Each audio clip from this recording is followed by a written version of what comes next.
Hi, everybody, and welcome back to Bullish on Business, the podcast where we talk to very cool people. And today we have a super cool guy, and that's Tuklor. How you doing today?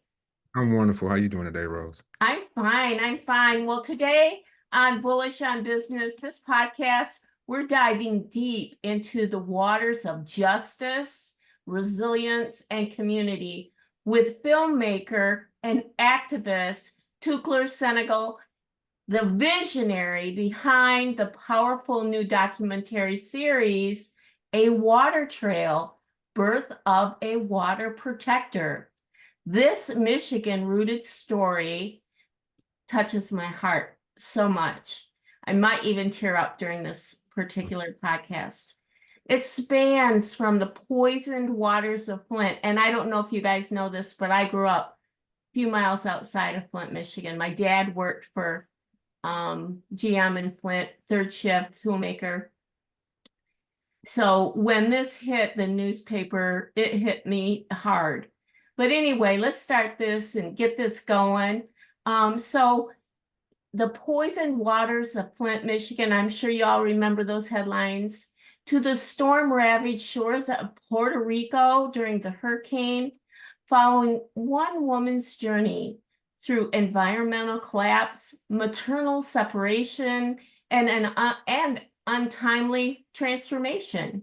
Tuklor isn't just telling stories, he's building bridges between art, activism, and enterprise. Through his company, Broken Pencil Pictures, the Sister Tour, a platform for women to lead through storytelling and creative enterprise. We're going to talk about heart, the heart behind the film, the courage it takes to create social change through art, and what it means to turn trauma into purpose. Now, I met Tuklor at Oops in Traverse City, one of the places we go, and we have a lot of fun, don't we? Absolutely. I love Oops Me. You've done a lot for me. So tell us a little bit about you as a person. What makes you tick? Um, well, I'm born and raised Flint, Michigan. The son of a renowned hairstylist, Mary Williams, who deserves all the credit. She's an awesome mom, and I learned a lot from her just being around, and she's a person who was all about helping whoever needed to be helped, if you can help them, however you can help them. And she was very special, was very important in her world, but you wouldn't know that unless you just knew who she was. So I learned to be humble in anything, no matter how successful, and never to forget where you came from. So, uh, born and raised on the north side of Flint, but I was privileged enough to go to private school and to not want from anything as I grew up. But I was in the midst of people who half the neighborhood was coming up short. Some of the neighborhood was okay. A few of the people in the neighborhood was doing pretty good. So I got a well-balanced upbringing. All my friends, just depends on who it was, what type of home I got to see when I went over there to hang out with them. So I think that helped shape me and gave me an appreciation for everything. And then it also taught me a little bit of empathy, which I kind of lost as I got a little older, because I got a little bit rougher, that sword sharpening growing up on that side of town kind of changed a little bit. And I had to have a few things happen in my life that humble me again and get me back to having empathy for people in a way. Some of us know that we are here to do more than what we were doing, and It's the guy upstairs, right? I had to accept that. Like I knew the whole time, even like when I just was messing around, because we all have our times when we just mess around and trying to figure out who we are. Even when I was trying to figure out who I was, I knew I was supposed to be doing more than what I was doing. I just wanted to do something else at the time. Well, you're doing more now. Let's jump into these questions. And what a great background and a great story. And thank God you had a wonderful mother. Mothers are dear. And when you have a cherished and a good one, you're blessed by God. Absolutely. So let's roll. So tell me the spark. What was the spark? What was the exact moment or the experience that inspired you to create a water trail, this movie? Well, Amber, I have to give her credit for the spark, the Who's protagonist. Amber? I know Okay, who right, Amber right, right. Amber Hassan, the protagonist in the documentary, who I was blessed to marry. I kind of try to get to that at the end. The Such marriage. a beautiful woman, inside and out, I and have no complaint. so smart. Oh my gosh. Yep, I've learned a lot from her. Blows me out the water as far as smarts go. I'm not ashamed to say that. The lady's genius, actually. She downplays it, but she's genius. She's But humble. Amber, you She's know, approachable, and absolutely. she's amazing. Yeah, she's my mom. You understand? Like I married, someone like my mom who's Men do that. very So special, but very balanced, very humble, very focused, all for the people, give you the last, like, it's the same thing I was used to growing up with. So I appreciate her. Um, I have to give her the credit without, giving the whole film away, but as she went through, as she was starting to go through this, she started recording herself. And I don't know if she remember telling me this one day, a little bit after she returned back from Puerto Rico, before we went there together. She had because I had shingles, and I was admitted to the hospital at the same time that she had to go and look for DJ. And I know the people don't know what we're talking about all the way, but you have to watch the film to get all the information. So she had to go look for the youngest child, and she said what meant, because I can't recall how she worded it, but it was like she didn't know if she was going to make it back. So she had it to document, she had to leave something. So she was just recording herself on the phone periodically, right?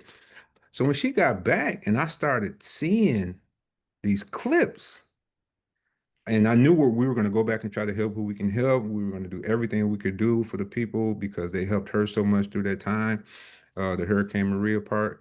Uh, I was like, I need to document. I need to take my camera and I need to just get what I can get. And it still wasn't like, I'm going to do this series. It wasn't that. It was just like, I need to document all of this. I didn't have anything past that. I just knew I was supposed to document it. So I started documenting it. And what a ride it turned into. And it's still going on. So wow. I'm still documenting. So, this thing could turn into a 20-part series. Right now we're just at 7 and we're gonna hold firm right there. But Oh she wow. sparked it. That's You're really getting us into this, and we can't wait to watch the film. So it's goes all the way to Puerto Rico, but it has Michigan roots. Absolutely. The film connects Flint, Michigan, and Puerto Rico, two places hit hard by environmental devastation. How did those communities shape your storytelling? How did Flint shape your storytelling, and Puerto Rico, shape your storytelling? Well, both of them, and she says this in the film, both of them shaped in a way to where like Flint was a man-made crisis. Yeah. Puerto Rico was an environmental crisis, but they both lacked things from the government. And I learned that we have the power to help each other with whatever we have. We just have to work together, right? And this AMP model of working came about through this whole process to where it pretty much just teaches you like use what you have to do what you can. It's like don't make it more complicated than that. You might just be able to give me a ride to the bus station as I go back to Puerto Rico to there to get to the plane or whatever. But your part was I needed you to take me to the train station, or I needed you to take me. That's your part. That's all you can do right now. And I learned from these things like do what you can do. So we're doing what we can do. It's just so I'm blessed to be able to do a little bit more than I guess you would say the average person, which means I can put this in the film. And I kind of think I got sidetracked a little bit because I started just thinking. So, That's what we love. yeah, so much started going in This my is head when you asked that. this is all about telling this story, and you're doing a fantastic job of telling this story in two totally different parts of the world, going from Michigan down to an island in the Caribbean Sea. It was Um, Unbelievable. we had to go back, and this is very important to note that she initially went there, what, I think 5 days after Hurricane Maria. And the reason we had to go back is because her and her sister got stuck there 30 days. There was no way to get back. Oh, wow. They took care of my wife and her sister so well with nothing. Like, just they would be walking the 5 miles to go take a bath in the lake, and people might be on their porch and they'll holler down there like, "Hey, we got cold water," because that wasn't the thing right now, and they don't know them, but they're letting them know like, "We got some cold water if you haven't Wow. had any water in a while." And she kept telling me so many stories. They never walked all the way to a destination because before they get there, somebody's driving by and you don't know these people, but they're just going to pull over and they're going to be like, "Get in, where you going?" So all of these stories, and we were like, we had to go back and we got to do what we can do. I'm like, just go help. I'll go pass our water. Just get some food together, get batteries, just do what we can do. So empathy was learned in a way that wasn't expected. Right. You know, People really were open and their hearts were in in action. people were more like we naturally are.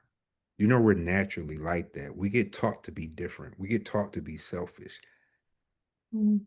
We create the news and media and TV shows and your honorary aunt and your mean uncle, and they're all feeding this information to you because of their experiences. But naturally, watch children.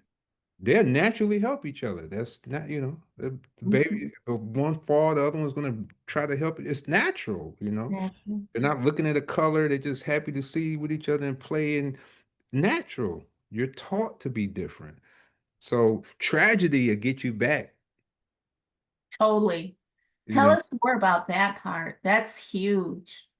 which tragedy? So, Yeah.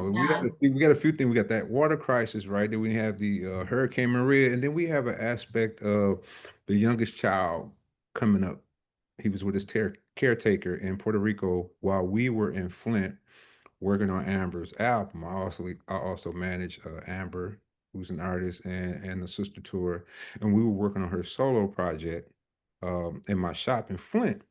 And Hurricane Maria happened. I don't know. That's part of. I got shingles. Like all of this is the same. Like within days, the hurricane Mhm. happened. I get shingles. I get admitted to the hospital, and by then it's maybe like the third day, and we haven't heard from DJ. We can't contact the caretaker. We don't know. We don't know if he's alive or not. Mm. And she's like, she's in the hospital next, and she's like, I can't take it. I got to Mm. go see if I can find him. And Mm. I'm there, tie off drugs. I remember the Wow. medication they had me on. That is a painful Yeah. human. Oh my goodness. I had no idea.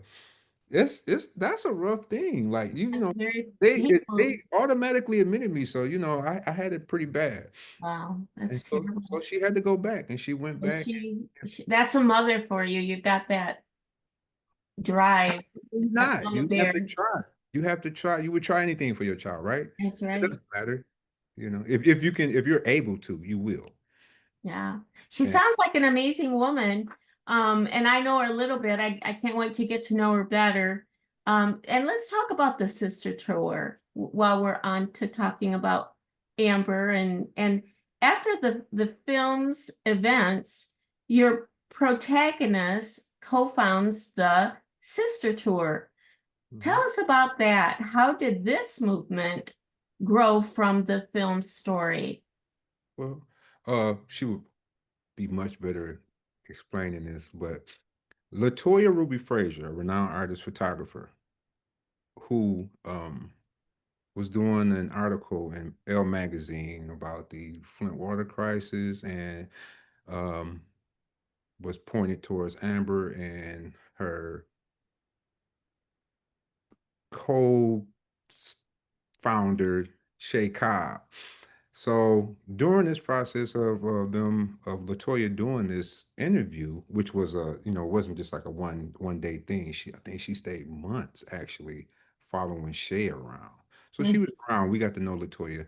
She wanted to help them as artists do more. And she was seeing how they had to work, and they had children, they had to pick up the children, needed a babysitter sometime, and couldn't go do this show because of this and that, right? So she wanted to be able to help. And it was her who actually came up with the name. I think that might be in this documentary, but it might be in the next one. I can't recall about the footage where you see her saying, like, you guys are doing this, and she was like, and it's something like the sister tour, right? And she was like, I like that name. We were like, that's it kind of just happened naturally, right? So we were able to sell some prints and get some money and help them as artists. And they in turn wanted to do the same thing for other artists in the same way that Latoya done it for them. Oh, I follow you. Right. So Right. that collective was just like, this is how we got on, or this is how she helped us. And we're, and at the same time, pulled a couple artists with them the very first time. A comedian, Nicole Middleton, Big Juicy, she's hilarious, right? Mhm. She got to go to New York with us at Gavin Brown Enterprises for that show. And you will see pieces of it in the first episode, but I think you probably see a lot of it in the second episode, second or third one. Oh And gosh, that's amazing. so we got to take a couple people, Johannes Wortham, we call him Master Yo, pianist. This guy is, he does a lot of music for Shay, does a couple things with Amber. He is, man, I love this dude. His Mm. style, he's just awesome to hear. So we got to bring a couple people with us, and it's this is a regular thing now. So like, say if we came to Oklahoma to do a show, the sister tour, we're not bringing opening acts with us. We want to get people, independent artists from Oklahoma, on the stage with us because this is their town, and we want to pay you. And if you need a babysitter, we want to pay for that, or we just like bring the baby, or like it's that type of thing. And that's from Amber and Shay understanding the struggle of an artist, especially women who sometimes can't do shows just because they don't have a babysitter. Oh my gosh, this is totally pulling at everyone's heartstrings. I love that you are blending art and activism. You use this filmmaking as a tool, and your gift is filmmaking, and you're making a film for justice and for healing. What responsibilities do artists have in driving social change? Art talks to a different part of our person, not so much our brain, but our soul and our heart. And I think you probably already know that. How does that play out in what you're working on? Um, I think all artists need to, I would advise artists to research artists, to go back 50 years and study artists. And you will see a trend of people who make theme music for social justice, who do paintings and drawings for social justice, for climate change, just everything that all the things that need to be addressed, artists address. Not all, but you will see that it is a regular thing. And you will see that m- the people that control everything know that that's a powerful medium. That's why they want to control artists, and that's why they try to feed you a crap load of money and then feed you how they want you to do the art. I know. Oh, well, we need you to look like this, and we need you to do this, and this is going to sell for the numbers. They don't want you to do what you feel is right for the people. They want you to do what they believe will get numbers and generate funds. The And they repeat the same, artists, oh the my God, repeat, the repeat. And it really, as a general person in the world, it's almost insulting to constantly get the it same is. plot. It's like, okay, I get that plot. Does anybody have a new idea over there? No, it is. It's extremely Same important. old, same old. And so if give the artists their own canvas so they can do what's Right. in their heart. And you're right, so many people in the arts are more connected to some of the issues that are needed. They seem to have, they don't have the blinders on so much. They actually, and that maybe it's the way they're wired because of the art Experiences. and A experiences. lot more people go through the same type of things than they want us to know. Like we're more alike than we allowed to know. You know, you have to work to understand that we're more alike than we are different, man. Mhm. You know, you're going through the same type of stuff I'm going through. It might just be a little bit different, right? But you're going through that thing, and I'm going through this thing too, right? And artists, Absolutely. I want More than you know. they want to dictate. They don't want you to be an artist. And sometimes they trick us, they trick the people to want the artist to be a certain way. And I heard someone once say, they were talking about the rapper Tupac, right? And they were like, he's so contradictory. He has this song about Dear Mama, and then he wants to talk about being a thug, something, right? And my response was, hey, that's how he was feeling that day. Mhm. You know, he's human. He can just be mad that day and wrote a song about it. That's fine. Because know what he did also? He writes a song about his mom. But when you're stuck on talking about I'm angry all the time and destruction and sell your soul for the money and you know take all your clothes off and it's just like, bro, that's all you got going on? That's really your life. And it's like, no, it's not really your life. You're probably miserable. And I need you just to say that sometime because I'm miserable too. So I need somebody else. I need to know that you're miserable. And what are we going to do about it? And Right. why are you miserable? I'm miserable because Right. my damn water I can't Peel that drink. onion back. Yeah, but I have no clean water and it's pissing me off. What? I don't have clean water. You know, now we can start Right. working, but you want to throw this money up and you're miserable because you're really from Flint and you got issues going on. Be Yeah, the bond. day, but do something about it the next day. You can be let it out, but I need you to give me more than that. Because trust me, you'll catch me on the right day, and I'm gonna be like, this is some BS, and you know, you know, and I'm gonna express how I'm feeling right there, because that's what I can do. But Mhm. I need to have balance. Express yourself, but balance it. That's one of the things that I really love about you and Amber is that you don't sugarcoat the problems. But you find the connection through art, not violence, not some of the things that we see on the news every night. Mhm. You're finding the connection and the solution as a team through art, which is way better. So personal connection, how has working on this documentary transformed you, Tuklor, as a person? What do you, as a filmmaker, and just as a human being from your perspective? This process is I have a slogan now that it's on my website. It's probably been on my website only 5, 6 months now, right? But it says we use filmmaking as a catalyst for social change. And I didn't know that's what I was doing. I learned that this year that that's what I was doing, right? So it taught me like I've always had a passion. Like years ago, my wife was, you know, I'll get calls 3, 4 in the morning, and people are got personal problems, and they're asking, you know, they ask me for advice, and she was just like, "You probably should just go to school and be, you know, a therapist or something." And I really had thought about that. I was just like, "Nah, no, I'm gonna just do what I'm doing." But you know, my phone stays on, so I've always had it from my mom this passion to help and to do what I can. And this film has taught me that I really love to help where I can help it. It's not I don't have a lot of money. I don't have any money really, but I have a little bit of talent.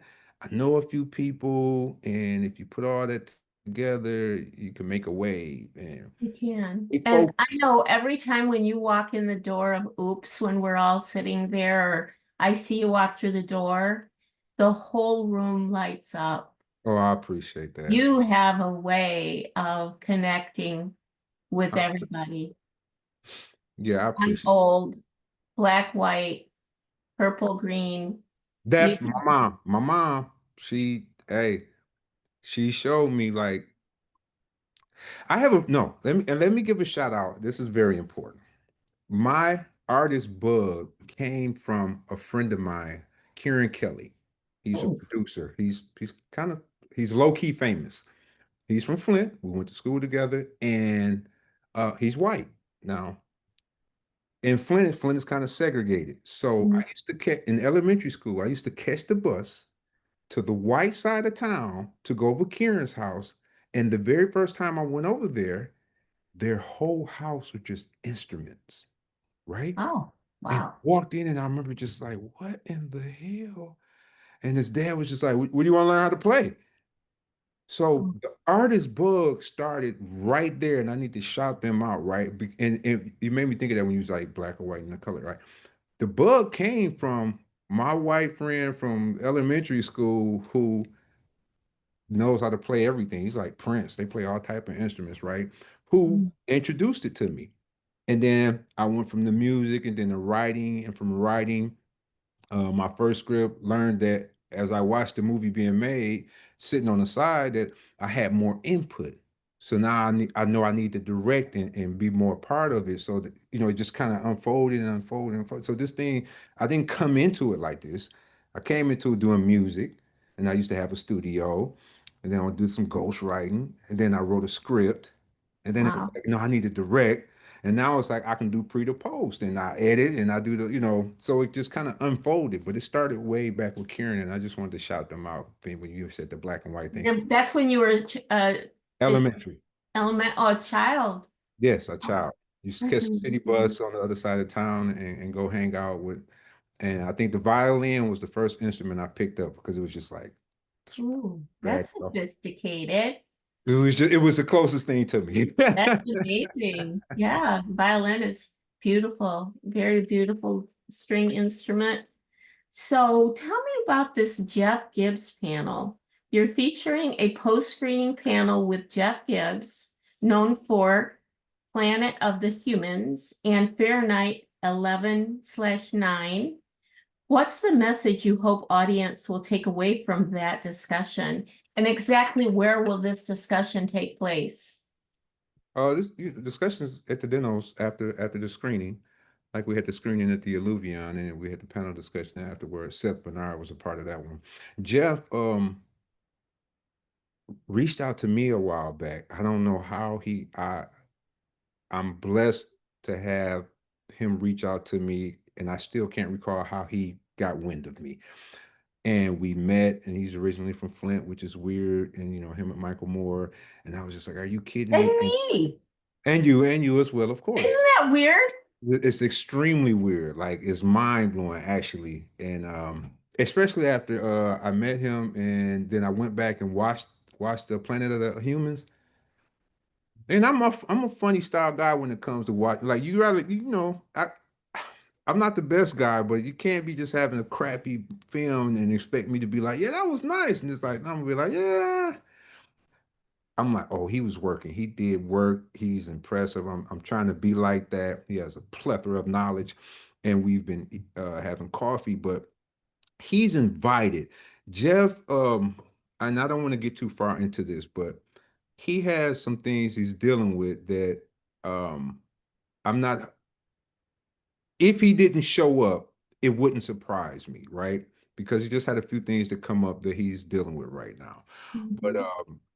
you know, he invited me to the house. I haven't gotten to go out there yet. And but what I want people to get, and hopefully he'll come and it won't be a problem. But what I want people to get from it is whatever happens, there is no plan. I want Right. you to watch it, and then I want you to say or ask whatever afterwards, like they did at the Alluvion. Nice. And what the Alluvion did for me was it showed me that it needs to be episodes. It went from being a full feature to three-part episode, then back to being a full feature. Then I cut it down to just this one little pilot, and then I didn't really know what to do. I had so much footage, but the panel discussion afterwards helped me Mm, because I got to hear from the people. mhm. So they taught me a lot then. And what the people had said was like, we need this in episodes. We need to be able to digest it in small pieces, like 30-minute pieces. Some lady was like, I need to be able to get off work and binge watch this whole thing. So get it together so I can watch from 1 to 7. And I was just like, okay, I understand why they saying that now. So have you pitched this to any of the streaming platforms? Oh, yes, one, and not important who, but this is what's important. They being that they're episodes, I was told that I need to at least have two completed to have it on there, right? Mhm. So now this is why I'm trying to sooner than I usually would to get the fun. It's like I have like 60, somewhere between 60 and 70% completed. I need to get this funding to be able to complete the second episode. And then I'll take it the same route as this first one through the film festivals and then their platform so we can get them going. It may not even Well, go. we need to get you funded. How much do you This, need? this would be awesome, How right? much money do you need? So each episode, when you separate them, it's about 21,000 to finish filming and recording and traveling. Are you accepting sponsorships? I'm finally to the space in my life where I will accept that and I will accept the help. I used to have an issue with that because my first short was just a few myself and some friends and some people I knew. And that's how I was used to moving. My mom and dad are entrepreneurs. They did their own. It wasn't from funding, it wasn't from grants, it wasn't from business loans. So I never saw it like that. Yeah. So Traverse City done a lot for me in that sense. So yes, I'm open to sponsorship. I'm open to, man, I'm trying to network to get these things done. I want to get the things done. So Do you have a landing page where I, and people can donate? I actually do have a GoFundMe page and you can get to it from the a Water Trail website. I also believe you can get it to it from Broken Pencils, but the water the Put it in the show notes. okay. So the Water Definitely. Trail And we'll make website, sure that if you're watching this, guys out there, and you want to, I'm sure everything counts. Don't worry about the amount. absolutely.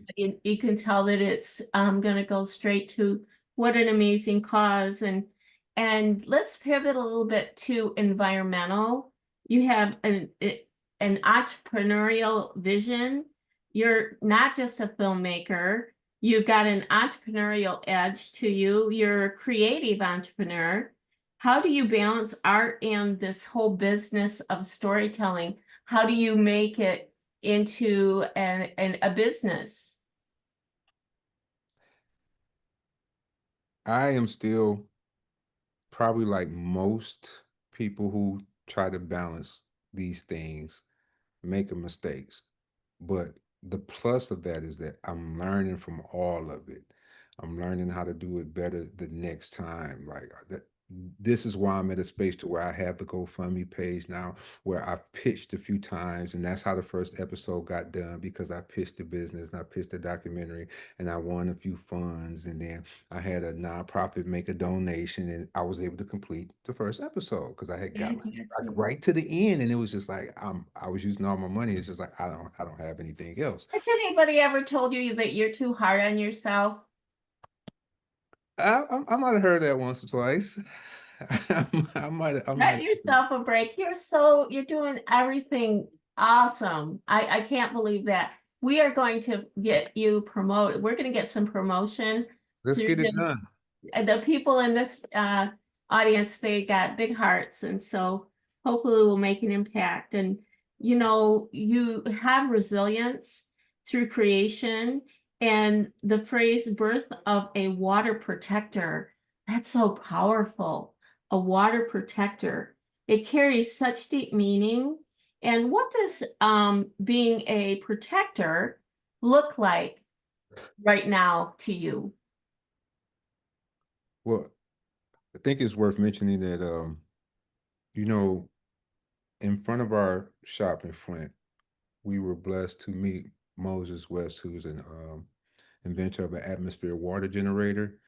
And being a water protector, we were able to, before we had that term, we were giving out water in Flint, able to give out like over 26,000 gallons in a few months, uh, free, free.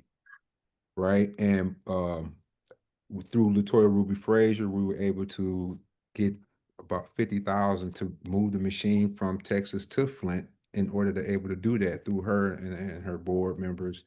And that took about 5 days. And we had the funds to do that.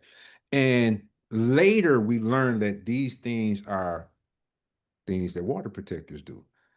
You know, like Amber coined that later. She was like, and then I learned, I was a water protector because of the things that we were already doing and continue to do. So it's not like a thing that we just like, yeah, that sounds cool. That's what we're going to do. It was like, no, we were living this already years before that term came up, but it fits perfect. So it's, it's a part of who we are, and it's natural for us. We do what feels right. That's right. That's just very inspiring. So let's talk legacy. If the film could change one thing, one conversation, one mindset, one policy, what would you want that to be?